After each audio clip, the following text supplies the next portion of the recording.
Hello everyone, welcome back to the channel. And today we are diving into one of the most intense political and military stories coming out of Eastern Europe as tensions rise inside Belarus. What once appeared as a tightly controlled system under Alexander Lukashenko has now turned into a dangerous internal struggle with signs of friction between the country's top military leaders and the long-standing president. This script takes you deep into what is happening, why it matters, and how this power struggle could reshape Belarus and the region. This situation did not emerge overnight. For years, Lukashenko maintained firm control over the military through loyalty networks, promotions, and strict surveillance inside the security establishment.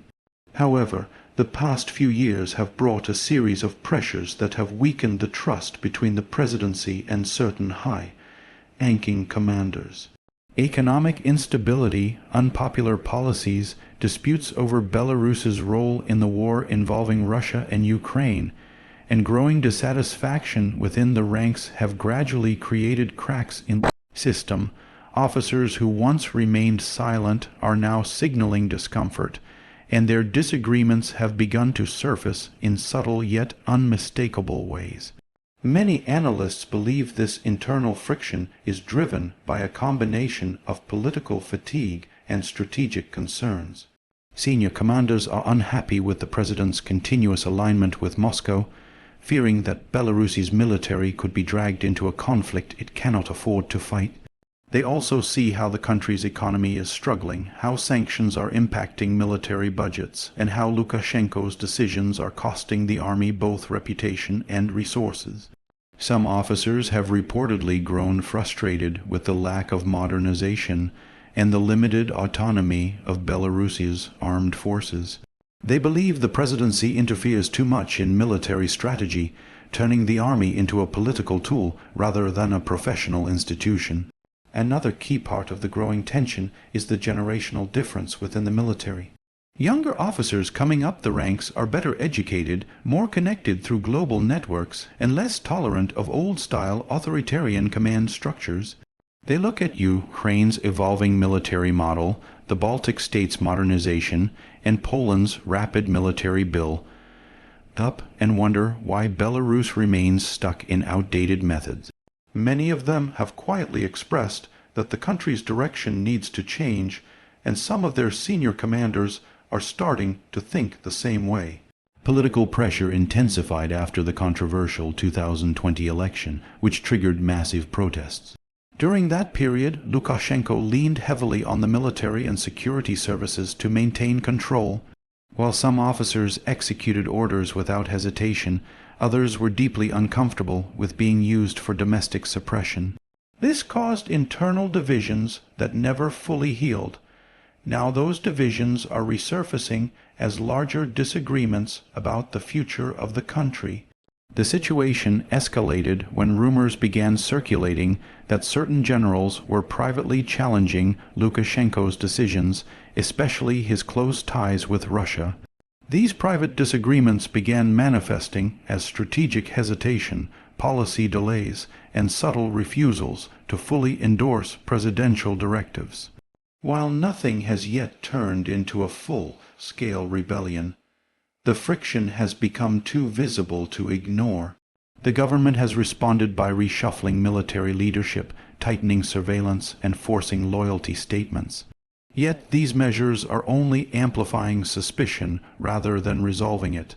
Lukashenko's strategy has always relied on dividing institutions to prevent unified opposition.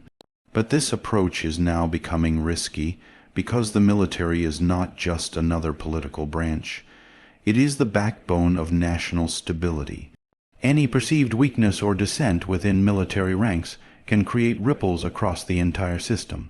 This is why the government has been aggressively controlling information, limiting public statements by officers, and promoting only those who openly reaffirm loyalty.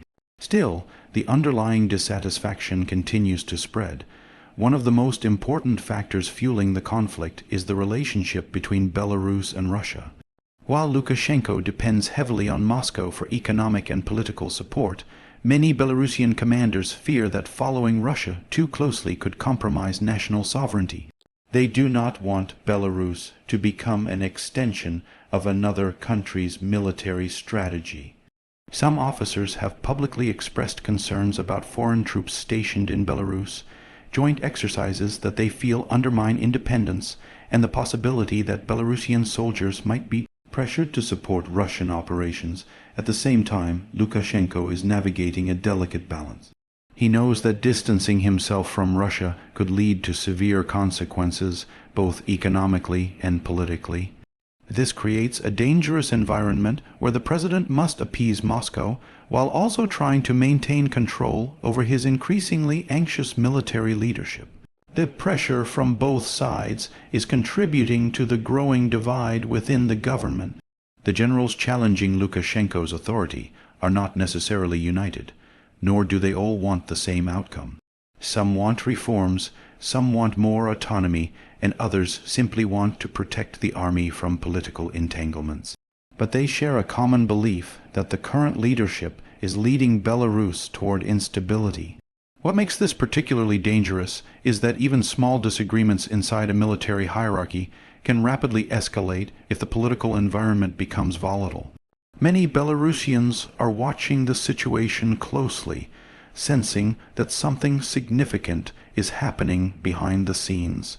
The public is increasingly aware that Lukashenko's grip on power is not as secure as it once was. People have noticed unusual military movements, unexpected promotions, sudden dismissals, and changes in the tone of government communication. All of these signs point toward internal pressure building within the upper levels of the state. The international community is also paying close attention. European governments, NATO analysts, and neighboring countries are monitoring Belarus's military activity, knowing that instability in Minsk could have wide-ranging consequences. If tensions escalate, it could trigger a chain reaction affecting border security, refugee flows, and regional military readiness.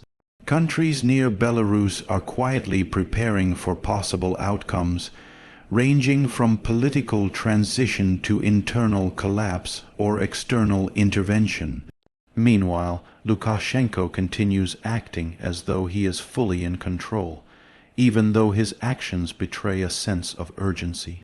He has been giving more public speeches to reassure supporters, highlighting unity between the government and the military. Yet his increased visibility indicates that he is aware of the rising threats around him. He knows he must maintain the perception of strength, because any sign of weakness could embolden dissatisfied generals or undermine the confidence of his loyal followers. Behind the scenes, both sides are watching each other carefully. Lukashenko is watching for signs of disloyalty, while military leaders are watching for opportunities to push back without risking immediate punishment. This silent standoff is creating an atmosphere of uncertainty throughout Belarus's political structure. It is not open conflict yet, but it is a power struggle unfolding in real time, with consequences that could erupt unexpectedly. The Belarusian people are caught in the middle of this unfolding drama. Many citizens want stability, peace, and economic progress, but instead they see their country trapped in political tension and strategic confusion. Families worry about the future. Soldiers worry about orders they may be forced to follow. And civilians worry about how this struggle might affect their daily lives. As the situation continues to evolve, the power struggle between the Belarus army and Lukashenko is becoming a defining moment in the country's modern history. The outcome could determine whether Belarus moves toward reform, deeper authoritarianism, or even unexpected political transformation.